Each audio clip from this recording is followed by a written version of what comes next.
t'aime, Bruxelles, je t'aime. Tu m'avais manqué, Bruxelles, je t'aime, Bruxelles, je t'aime. T'es ma préférée, Bruxelles, je t'aime, Bruxelles, je t'aime. Bienvenidos a Bruselas Te Quiero, el programa semanal que analiza la actualidad de Bruselas y de la Unión Europea. Soy Maeve McMahon. Gracias por estar aquí con nosotros. Entre los temas de la semana, este sábado se cumplen 2 años de la invasión a gran escala de Ucrania. La guerra ha causado un gran impacto en Europa y ha provocado una oleada de solidaridad con los ucranianos que luchan para defender su país y los valores europeos. Repasamos los hechos que han cambiado la Unión Europea tal y como la conocemos. Además, tras meses de suspense, ya hay anuncio. La presidenta de la Comisión Europea, Ursula von der Leyen, ha confirmado su candidatura para repetir como presidenta 5 años más. La política alemana de derechos centro dejó claro su deseo el lunes en Berlín. Veremos las reacciones y los motivos por los que von der Leyen aún no quiere jubilarse. Esta semana, estos son nuestros invitados: Javi López, eurodiputado de los Socialistas y Demócratas; Ricardo Borges de Castro, del Centro de Políticas Europeas. Hola. Y Carmen Rengel, periodista del Huffington Post, aquí en Bruselas. Gracias por llegar. Pues gracias por venir. Y antes de hablar con ellos, Aida Sánchez nos hace un resumen de estos 2 años de guerra.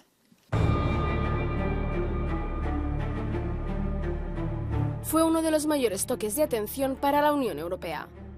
Aunque Ucrania lleve en guerra desde 2014, lo que pasó el 24 de febrero de 2022 hizo que la Unión Europea se tambaleara.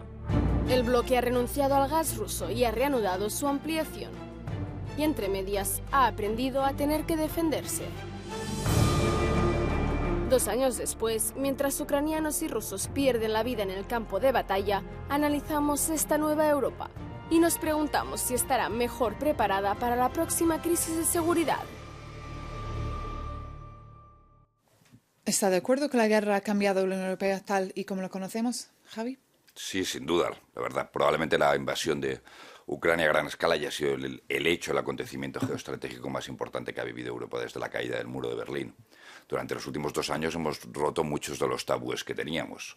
La asistencia militar a un país en guerra, la aceleración de los instrumentos en materia de defensa a nivel europeo, una política de sanciones muy agresiva con una fuerza como es el caso de Rusia, la desconexión de las energías, de los combustibles fósiles de la economía europea de Rusia, que había una gran dependencia. La aprobación por primera vez, el uso por primera vez de la Directiva de Protección Temporal o reabrir el proceso de ampliación. Todo esto ha sido cosas que tienen que ver con la guerra en Ucrania. Y Ricardo, ¿estamos mejor quizás preparados para futuras crisis de seguridad? Yo preguntaba preparados para qué y para cuándo. Yo creo que a pesar de muchos cambios que se han producido en Europa estos últimos 2 años, la verdad que tras 2 años de la invasión estamos donde estamos. La guerra está como una guerra de atrición, casi que con los ucranianos teniendo que racionar municiones. Y entonces creo que tenemos que pensar también, claro, las cosas han cambiado, mas estamos nosotros haciendo lo más que podemos para apoyarlos. Esa es la pregunta que dejo. ¿Y hay unidad aún, Carmen, en su opinión, o se ha perdido un poco? Yo creo que la hubo, fue como un gran estallido en los primeros meses. La respuesta fue magnífica. Creo que igual hay quien considera que es un poco excesivo. Para mí lo fue. Después de la respuesta con las vacunas del coronavirus, se encontró Europa con un reto absolutamente inesperado, una guerra en su propio territorio, en su corazón. Como siempre dice la presidenta, Ucrania es Europa, está allí nuestra alma, ¿no? Y ese primer golpe de efecto fue todos a una. Luego ha habido muchos matices y matices de mucho calado. Y ese desgaste, que solemos hablar del desgaste de la guerra desde la trinchera, también está en los despachos. Creo que se está perdiendo un poco ese empuje de los primeros meses. ¿Y cuál debería ser la prioridad ahora? ¿Detener la guerra o las negociaciones de paz o enviar armas, Javi? Creo que todo está unido. A veces durante estos últimos 2 años se ha intentado hacer como una elección entre la diplomacia o el campo de batalla. Y de hecho, el campo de batalla, que haya victoria sobre el campo de batalla, batalla y que haya una asistencia militar sostenida en el tiempo y total a Ucrania es la única forma para que se hable a la diplomacia y se encuentre una salida negociada finalmente, que de alguna forma u otra va a ser necesaria. Yo creo que hemos extraído muchas lecciones muy importantes durante estos últimos 2 años. No solo lo que hemos hecho, sino lo que tenemos que hacer. Tenemos que responsabilizarnos de nuestra seguridad, además especialmente sabiendo que hay unas elecciones muy importantes en Washington. Tenemos que acelerar la transición ecológica porque las energías renovables... Capaces, porque siempre estamos diciendo lo que tenemos que hacer, pero la pregunta es si somos capaces. Mire, yo creo que la Unión Europea aprende muy despacio. Nosotros estamos confrontados con situaciones, claro que esta respuesta muy fuerte y muy directa sobre un problema, mas cuanto más tiempo pasa, las cosas se van, yo creo que también por tantos problemas que ha mencionado Javi, la atención de los líderes se va dispersando por otros temas. Entonces yo creo que lo más importante, y seguimos diciendo, apoyar a Ucrania dure el tiempo que dura, no debería durar tanto. ¿Sabes? Yo creo que tenemos que hacer un esfuerzo, es ahora. Este año de 2024, 2025 será de los más importantes para la Unión Europea. Y tomamos las decisiones que son importantes ahora, entonces creo que vamos a tener un periodo muy peligroso en los años que van a venir hasta el final de la década. ¿Y qué piensan los clientes de Huffington Post? ¿Siguen interesados en lo que está pasando en Ucrania? Muchísimo. Nos está pasando como con la guerra en Gaza, pero sí que empiezas a notar más cansancio en cuanto a la información armamentística pura, que antes era como muy demandada. Ahora cada vez más es más económica. Hay mucho interés en cuánto tiempo va a tener que sostener la ciudadanía toda la inflación, que es verdad que se está reconduciendo, pero esa preocupación de hasta cuándo vamos a tener que estar ayudándoles, esa frase de hasta que sea necesario, ¿cuándo será hasta que sea necesario? Pero está también pasando en los propios ucranianos, ¿eh? Ellos están con una sensación de cuándo nos van a abandonar, hasta cuándo nos van a dar todo lo que le estamos pidiendo, ese margen. Yo creo que todavía hay margen de ayuda, tanto en las sanciones, es verdad que se acaba de presentar 13 paquetes, son importantes, pero todavía hay margen. La economía rusa está resentida, pero se necesita que sea a más largo plazo. Sí, podemos ver ahora porque Josep Borrell ha tuiteado esta semana sobre estas sanciones. Josep Borrell, el jefe de diplomacia europea, celebró esa noticia en su Twitter diciendo que estaban ayudando a casi 200 personas y entidades. ¿Estas funciones van a cambiar algo, Ricardo? Mira, yo creo que la verdad es que haber 13 paquetes de sanciones es muy importante, mas también tenemos que aprobar 13. No podríamos hacerlo con 6 o con 3 o con 4. ¿Entiendes? Entonces creo que aquí no estamos, seguramente no creo que los líderes europeos, algunos, no todos. Yo creo que si hay una fatiga es de los líderes, no es de la gente, ¿eh? ¿Está de acuerdo con lo que está diciendo? Sí, parcialmente. Antes también mencionabais la guerra de Gaza. Yo creo que ha tenido un impacto enorme en cuanto a la atención, el tiempo, el capital político, el esfuerzo diplomático que se le está dedicando a Ucrania, porque toda la comunidad internacional hoy tiene los ojos puestos en lo que está ocurriendo en Gaza, ¿no? Después de los atentados del 7 de octubre y ahora mismo con una masacre de civiles. Así que es cierto, y además con una situación económica que presiona, con problemas con inflación, Alemania en recesión, y ha sido una consecuencia directa de las políticas que se ha tenido que dar respuesta, especialmente la desconexión del gas ruso. Pero lo que vemos sobre todo es que el modelo de bienestar europeo habrá que reinventarlo. Nosotros dependíamos energéticamente de Rusia, en materia de seguridad de Estados Unidos y comercialmente de China. Y ese modelo, que ha funcionado durante 20, 30 años, va a cambiar. Yo creo que es una de las cosas fundamentales que tiene que hacer la Unión Europea, mucha pedagogía. Tiene que explicar realmente por qué nos importa esta guerra a nosotros, como vecinos y como futuros socios con la adhesión de Ucrania, y dar a entender que el mundo ya es otro y que tenemos que buscar otros aliados y que tenemos que ser más claros a la hora de ver qué valores defienden la gente que nos vende determinados bienes, sean minerales o petróleo. ¿Cuáles son nuestros aliados? Y creo que no solo pedagogía, es liderazgo. Es liderazgo. Porque nosotros tenemos también que, y creo que todos aquí en Bruselas y por Europa afuera, están conscientes que nosotros tenemos que tener capacidad de defendernos a nosotros. Porque estaba diciendo Javi de las elecciones en Estados Unidos, no sabemos cómo va a cambiar. Mas mismo que esté ahí señor Biden en el segundo mandato, nosotros tenemos que poder hacerlos solos, si es necesario. Entonces creo que la cantidad, la inversión que tenemos que hacer también en nuestra defensa y en todas las otras áreas es muy, muy importante y creo que no hay liderazgo suficiente para explicar esto a la gente. Pues es la responsabilidad de partidos como los socialistas cuando os juntáis la semana que viene en Roma para preparar el manifiesto también para las elecciones. Sí, sin duda la política de defensa, la autonomía estratégica, la seguridad yo creo que va a estar muy presente en los programas de los partidos políticos, de las grandes familias políticas, en la agenda política y en la acción de la próxima Comisión Europea, porque va a ser una auténtica necesidad. Y la gente va a estar también preparada para pagar más dinero para invertir también en la defensa, es la pregunta. Yo creo que no tenemos otra opción. Creo que este es algo que tenemos que hacer. Y no seguido, nosotros cuando el mundo fue confrontado con la pandemia, nosotros seguimos o conseguimos movilizar casi 800.000 millones de euros para el Next Generation EU. Entonces, ¿será que no podemos hacer lo mismo para enfrentar este problema que está delante de nosotros? Y la gente nos está pensando por qué la economía rusa no está sufriendo más que debería, quizás, Carmen. Yo creo que hay que explicar también que se está haciendo mucho. Lo que pasa es que una sanción no es inmediata, lleva su tiempo. Rusia está aguantando porque está encontrando vericuetos, porque echa la ley, echa la trampa, que se dice en español, ¿no? Está teniendo aliados que le están permitiendo hacer puentes, pasarelas para mover el petróleo, el gas, los minerales. Se ha ido ahora ya por los diamantes en la Unión Europea, ha tardado meses en hacerle, hasta enero no ha entrado en vigor, ¿no? Poco a poco se está haciendo. Y ellos se están apoyando en la economía, en la industria de guerra, que se está copando ahora el 40%, 45% de todo su movimiento económico, de todo su presupuesto. Son datos de finales de la URSS, o sea, nada que ver. Pero eso no es sostenible. Estás produciendo para quemarlo en el campo de batalla. ¿Cómo vas a alimentar a la gente? ¿Cómo vas a mantener los servicios públicos, las calefacciones? Eso... Yo creo que a largo plazo tendrá ahí un gran problema y eso es su problema, ¿sabes? Más yo creo que todavía estos temas que estaba diciendo, la circunvención de sanciones, la capacidad de reorientar su comercio para otros países, creo que todo esto, también el tema del precio del petróleo y la forma como no se consiguió resolver este problema durante este último año, ha creado pues un espacio para que la economía rusa esté mejor que nosotros estamos esperando. Eso... Yo estoy muy de acuerdo y al mismo tiempo añadiría que una de las cosas que hemos aprendido, hemos visto, es que el mundo es un mundo más multipolar de lo que pensábamos, ¿no? Las sanciones son sanciones de Occidente y Occidente no es el mundo. Las sanciones son de Estados Unidos, de la Unión Europea, de algunos aliados como Canadá, pero el mundo es mucho más grande. El Sur Global tiene su postura sobre eso. Conseguimos apoyos cuando se vota en la Asamblea General de Naciones Unidas, pero no nos siguen en la política de sanciones. Es una postura completamente diferente de lo que estamos pensando aquí.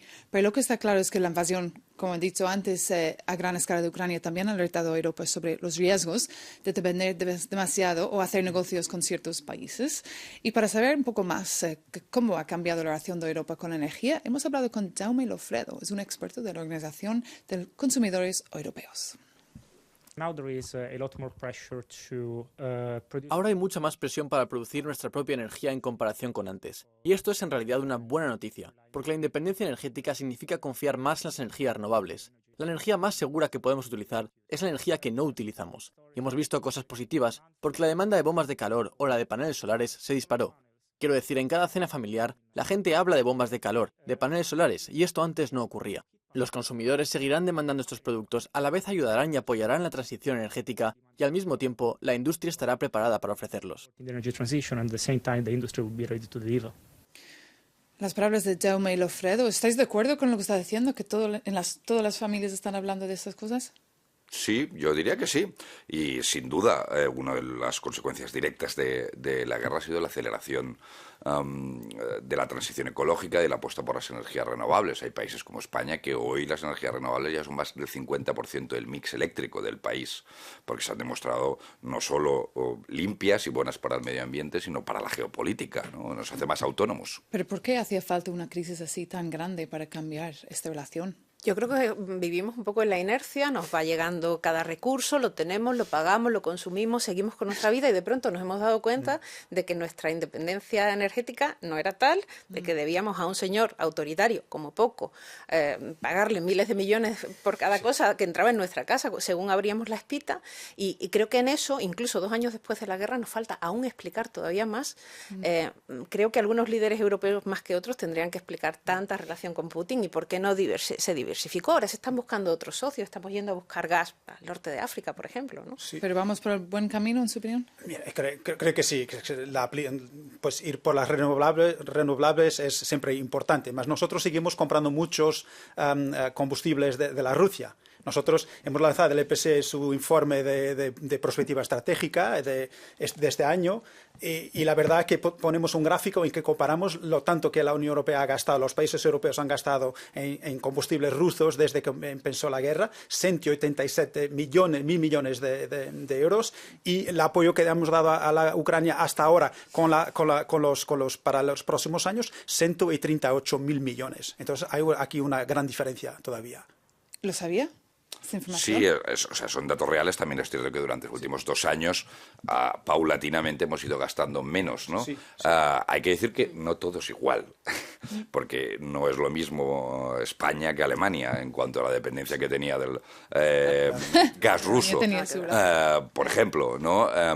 También nos hemos dado cuenta que había alguna serie de países que habían hecho depender solo de los tubos que llegaban de gas fácil y barato, su modelo económico, ¿no? No, y la verdad también, siendo realistas, no se puede deshacer todos este tipo de contratos, y también porque en las tubajes no lo puedes deshacer. Lo que puedes hacer es más para apoyar a Ucrania. ¿Entiendes? Esa es mi posición. Y hablando de más apoyo por Ucrania, un otro cambio que hemos visto desde la invasión ha sido que se ha vuelto a poner la inflación en el mapa. Hace unos años habría sido inaudito, pero ahora la Comisión ha recomendado abrir conversaciones de adhesión con Ucrania y Moldavia. Se ha hecho también una recomendación para Bosnia, a condición de que cumpla ciertos criterios, claro. Y mientras tanto, Georgia también ha obtenido el estatus de candidato. Era algo que estaba un poco taponado y la realidad, lo que decía antes Ricardo, es que hemos estado trabajando, reaccionando a golpe de crisis, ¿no? Y lentamente, lo suele hacer así la Unión Europea. Bueno, ha venido otra crisis, pero ha servido para destaponar la parte ambiental de la que estábamos hablando, y también esta ampliación que nos va a dar una riqueza enorme y que creo que también ayuda en esa Europa geopolítica que defiende la presidenta, la presencia. No es que vayamos a ser una superpotencia, pero vamos a ser un actor diferente si incluimos a más personas, y el gesto para los ucranianos que supone abrirle la puerta con todos sus trámites, con todos sus filtros, todas las votaciones, su puesta al día, su respeto del Estado de Derecho, por supuesto, pero para ellos es un espaldarazo moral muy importante. Es un horizonte de esperanza. Sí, eso es. Pero, sin embargo, esta semana hemos visto a Ursula von der Leyen en su rueda de prensa diciendo que quizás van a retrasar esta decisión. Es un poco decepcionante, quizás, para los ucranianos. Javi López. Yo creo que lo importante es que haya un horizonte claro. El proceso de adhesión es lento, esa es una realidad. Los Balcanes occidentales lo saben muy bien. O la Turquía. Muy bien. Es lento, farragoso, comporta muchas reformas. Lo importante es que haya un apoyo constante durante el proceso y un horizonte político claro para la población y los gobiernos, que sea un incentivo para moverse en esa dirección. Lo cierto es que estaba parado en el congelador el proceso de ampliación de la Unión Europea durante una década. Y esto, la guerra en Ucrania, lo ha acelerado, lo ha reactivado, y vamos a ver que por razones geopolíticas vamos a ampliarnos en los Balcanes occidentales con la vista puesta en Moldavia y en Ucrania. Pero esto además va a provocar el debate de no podemos tener la misma Europa con 30 o 35 que la que tenemos hoy. Una hoy. Europa muy diferente, ¿no? ¿Cómo lo ves, esta Europa? Yo lo veo como una Europa, como estaba diciendo Javier, como una Europa más geopolítica, no será una superpotencia, más también, si me preguntas, yo creo que antes de sermos una superpotencia tenemos que ser una potencia regional, y no lo somos todavía. No tenemos capacidad de proyectar estabilidad y seguridad en nuestra zona y para nosotros mismos. Entonces yo creo que es importante también entender lo tanto que Ucrania, por ejemplo, puede aportar a la seguridad económica, también de defensa de la Unión Europea. Creo que ese es un paso muy importante, y creo que, como estaba diciendo, que es de cierta forma una esperanza política también para los ucranianos, que es muy importante, que están sufriendo hace 2 años con esta guerra. Última palabra con Carmen sobre esta rueda de prensa y también las palabras de Ursula von der Leyen. Se añaden, ¿no?, los problemas al proceso, que es ilusionante, pero que, seamos claros, es muy complicado. Tenemos ahí todo lo que Hungría ha hecho también en los últimos meses, creo que son 35 pasos, ¿no?, los que hay que pasar para la adhesión. En cada uno de ellos nos podemos encontrar con una sorpresa sorpresa que venga del gobierno de Orbán.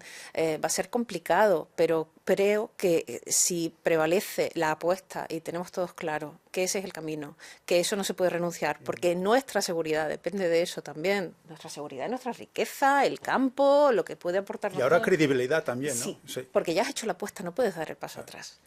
Entonces, bueno, el margen de retraso lo que habrá que ver es hasta cuándo se retrasa, ¿no? Yo creo que entraba dentro de, como en las encuestas, el margen de error. Había un margen que sabíamos que podía haber un poco de retraso. Vale, pues me temo que tendré que parar aquí, pero muchas gracias y quédense con nosotros porque tras la pausa les contaremos por qué Ursula von der Leyen no quiere abandonar la sede de la Comisión Europea. Hasta pronto.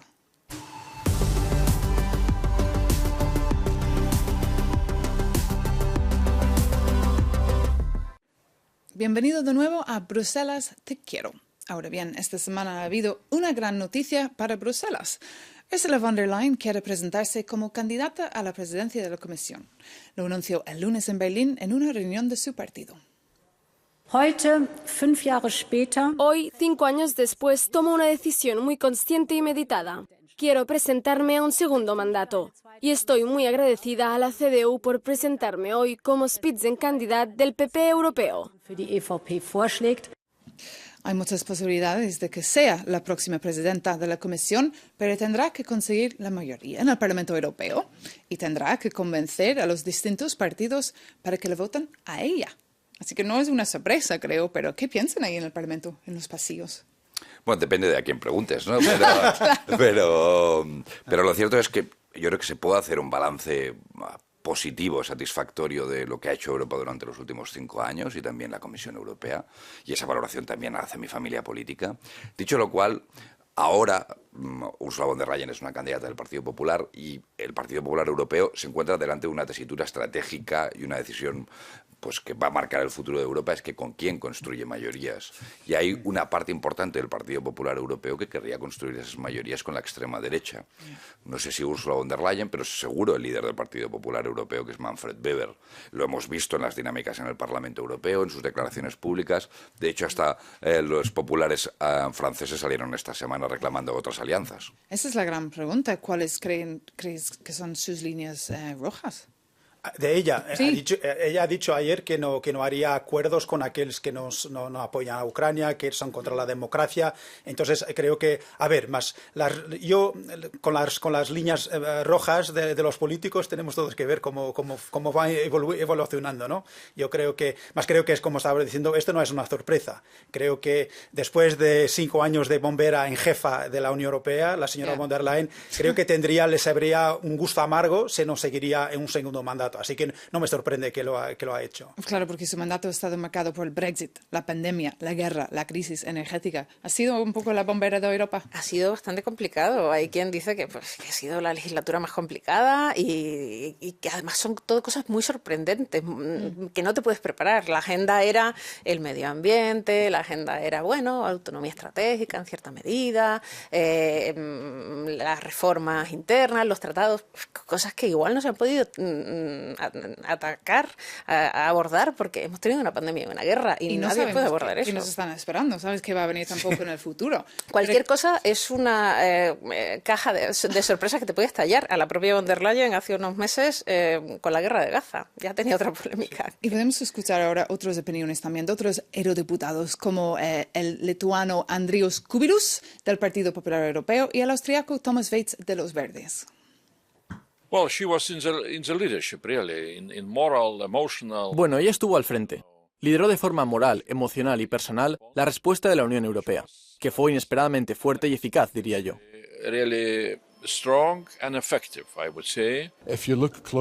Si nos fijamos también en lo que está pasando dentro de su propio partido, porque por desgracia su propio partido conservador dio la espalda al Pacto Verde. De hecho, lo atacó desde dentro.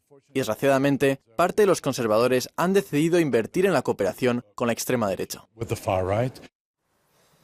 ¿Y qué piensan ustedes? ¿Si tendrá que dar marcha atrás en sus políticas verdes o no?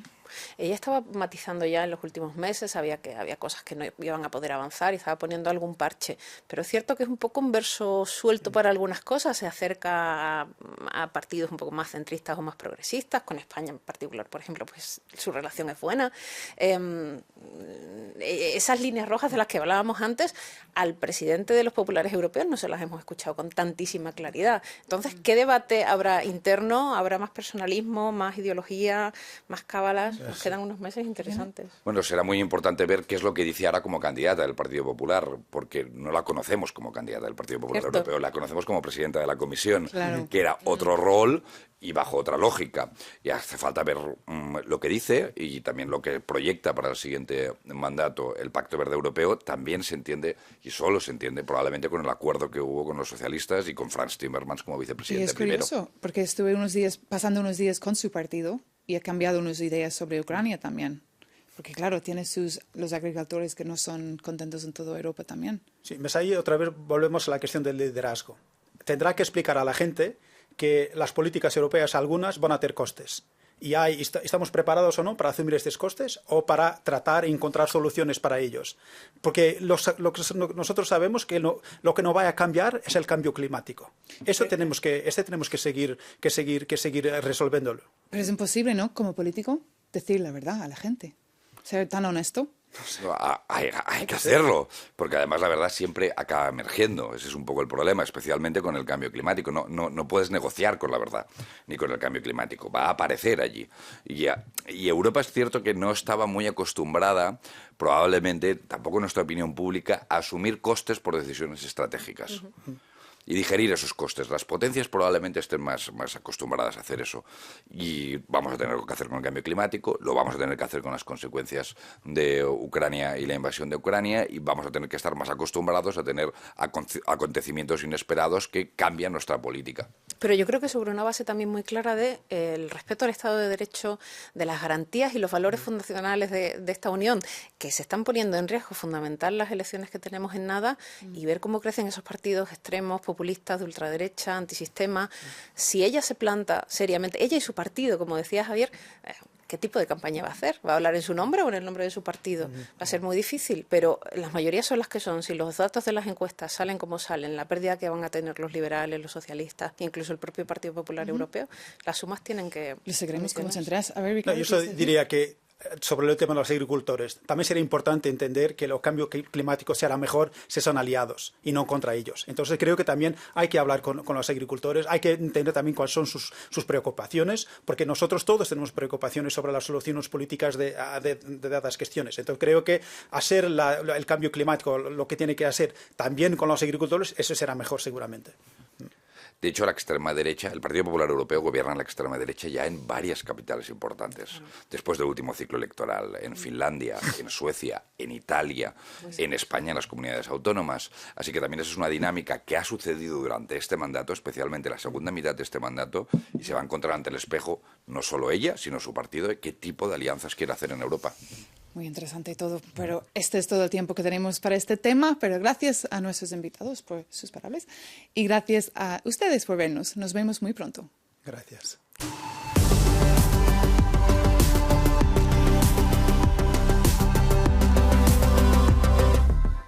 Bienvenidos de nuevo a Bruselas Te Quiero. Soy Maeve McMahon y junto con Carmen Rangel, Ricardo Borges de Castro y Javi López estamos analizando las noticias de la semana. Y como saben, este fin de semana se cumplen 2 años desde que comenzó la invasión a gran escala de Ucrania, que ha hecho huir del país a millones de ucranianos en busca de seguridad. Para saber más sobre la situación de los ucranianos aquí en Bruselas, hemos hablado con Alexandra Kobernets, una chica de 25 años de Kiev. A menudo siento nostalgia y especialmente en febrero, que es el mes del dolor fantasma. Este 24 de febrero será no el segundo aniversario, sino el segundo año de la guerra de agresión de Rusia contra Ucrania. Hemos construido una fuerte comunidad ucraniana. Estamos inmensamente agradecidos por todo el apoyo que recibimos, esta forma tan cercana de enfocar las conexiones. Pero sé que con el tiempo la gente tiende a olvidar, y eso es muy peligroso. Y seguimos necesitando un fuerte nivel de concienciación y apoyo sobre lo que está pasando en Ucrania. Las palabras de Alexander Kobernish, que llegó aquí en marzo hace 2 años, porque, claro, por primera vez la Unión Europea ha utilizado esta herramienta de emergencia que permite que los ucranianos puedan vivir, trabajar y tener acceso a sanidad. Así que de pronto, igual 2 años después, estamos preguntándonos si ha funcionado. Ha funcionado, pero yo creo que tenemos que dejar ya esa fase de emergencia. Fue estupendo. Abrimos las puertas, que ya se podía hacer ante otras crisis humanitarias, ante otro tipo de refugiados también, pero se hizo, demostrando también que son europeos, esa apuesta de la que hablábamos antes, pero seguimos en esa fase. Buscar vivienda, claro. Refugiados, igual ni siquiera. Sí, para buscar vivienda, para que sus diplomas sean reconocidos en el resto de Europa, poder trabajar los idiomas, es muy difícil. Por eso muchos piensan en volver. Pues yo creo que han aportado mucho los ucranianos a Europa. Yo creo que la llegada de los ucranianos, y veo por mis compañeros ucranianos que están aquí, y creo que también tenemos que siempre tener esta noción cuando hablamos de guerra y hablamos de estos temas, y hablamos de personas que han salido de su país, 6 o tantos millones, todos ellos es una persona que ha cambiado su vida totalmente.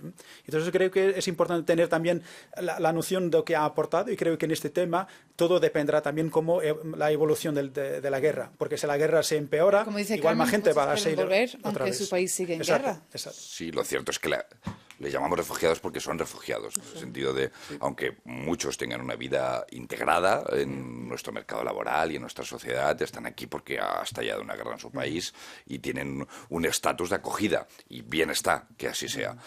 Dicho lo cual, la inmensa mayoría seguro que pretenderían volver a su país en el caso de que se pudiera normalizar el país, la situación, y acabar con la guerra. Por eso es tan importante también la reconstrucción de Ucrania, que va a necesitar un apoyo financiero muy relevante por parte de la Unión Europea, no solo el fin de la guerra en sí, el horizonte político que hablábamos antes de la entrada dentro de la Unión Europea, y continuar reconociendo el papel que juegan tan importante, ¿no? Yo creo que A ver, es que he querido enseñar los datos, que tenemos 6 millones de ucranianos registrados aquí hoy en Europa. Y ahora he entendido que en un pueblo en Cataluña, en Guissona, hay 1 en cada 7 habitantes son de ahí. Que de hecho en Guissona, en este pueblo de Cataluña, la mayoría de la población son inmigrantes, y es un ejemplo de convivencia y de buen funcionamiento del pueblo. Y los europeos siguen tan abiertos y tan simpáticos como eran hace 2 años cuando llegaron. Las encuestas de Eurobarómetro, eso que dicen, ¿no? Más de 9 en 10 europeos están favorables al apoyo humanitario que se ha dado a Ucrania, que creo que lo más bajo de apoyo es sobre el tema militar y sobre el tema de la ampliación, que está por los 60% de apoyo de europeos. Sí, ha bajado un poquito también en la percepción de si hay que negociar o no para poner fin a esta guerra, porque he visto que la parte militar no se está logrando, pero claro, ahí también hay que escuchar a los ucranianos, no quieren que su soberanía... Me temo que nos ha acabado el tiempo. Este fin de semana en Euronews podrán ver una cobertura especial también sobre este aniversario de la invasión de Ucrania. Pero por ahora, muchísimas gracias a nuestros invitados, a Carmen Rangel, a Ricardo Borges de Castro y Javi López. Y gracias a ustedes por vernos como siempre. Si tienen algún comentario sobre el programa, nuestra dirección es bruselas.tequiero@euronews.com. También estamos en las redes sociales, Instagram, Twitter, LinkedIn, y nos vemos muy pronto. Hasta luego.